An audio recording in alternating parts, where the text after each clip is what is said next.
ating tunghayan ang mga natatanging gawain ng Pulis Calabarzon sa PD in Action.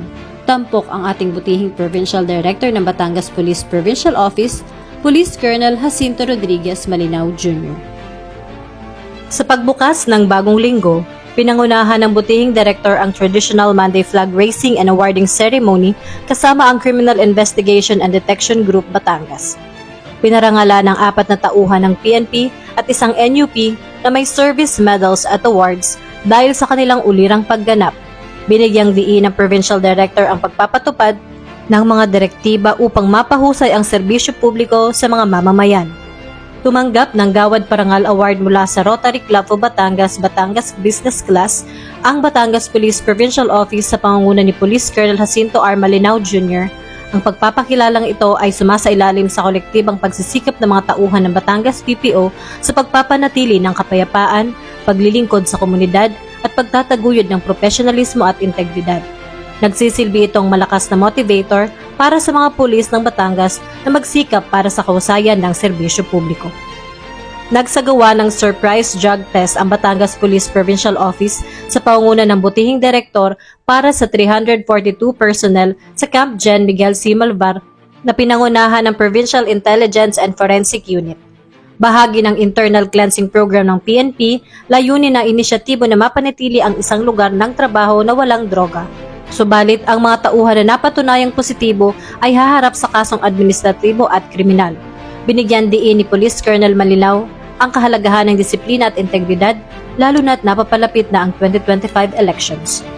Sumailalim ang Batangas Police Provincial Office sa pangunguna ng butihing direktor sa 2025 MNLE Conference via Zoom sa pangunguna ni Police Brigadier General Paul Kenneth T. Lucas, Regional Director ng Pro Calabarzon.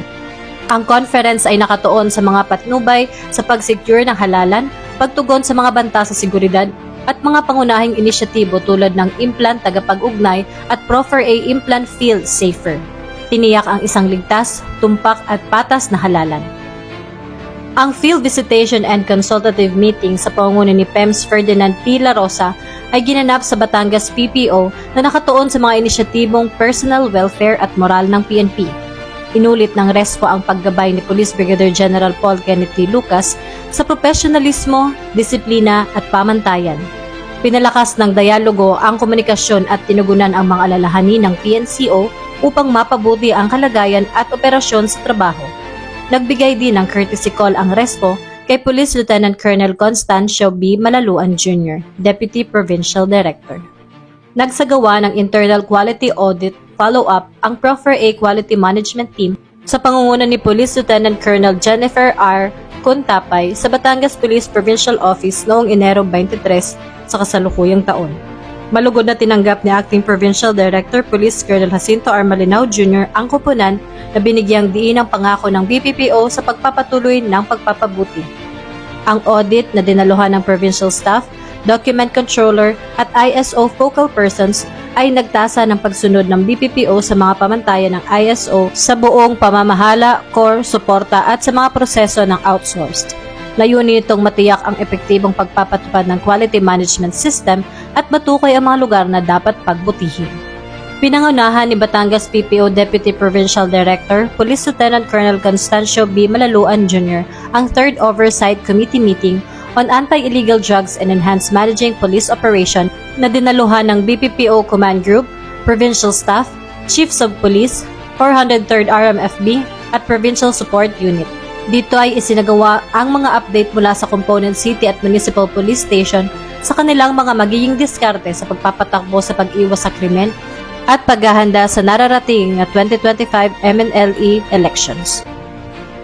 At ito ang mga naging kaganapan sa Batangas Police Provincial Office sa pamumuno ng butihing Provincial Director, Police Colonel Jacinto R. Malinaw Jr. at sa mga masigasig na pagtutulungan ng Batangas PNP. Dahil dito sa Police Batangas, mananatili kang ligtas. Para laging updated, tumutok lang sa Batangas Police Provincial Office official FB page or Pika G. Calabarzon new account para sa mga natatanging balita hatid sa inyo ng inyong mga kapulisan.